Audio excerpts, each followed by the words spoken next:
I went back and reviewed them, it reminded me that I had achieved those goals.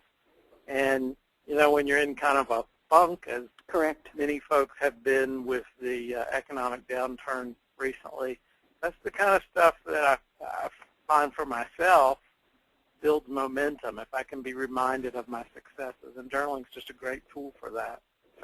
Thank you.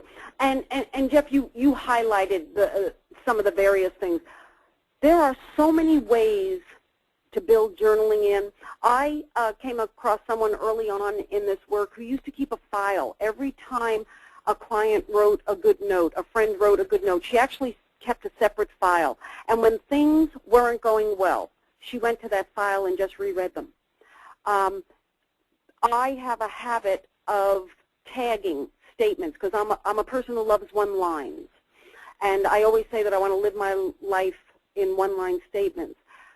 Those statements like, I've been rich and I've been poor and I like rich better. There is one that's been attributed to Mike Todd that I really love for this time where, I have been broke many times, but I've never been poor. And that speaks specifically to the richness of the spirit to carry you through. And that's what going back and seeing. Now, when we get to talk about behavior in a moment, our natural behaviors, I'm going to give some of the different behaviors some cautions around journaling.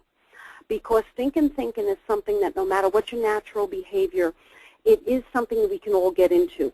And again, it becomes a caution. But thank you for that contribution about journaling. The science is on its side, and that's all I can say. If you want to know more, I actually have specific articles that you can go through, and I think Benanke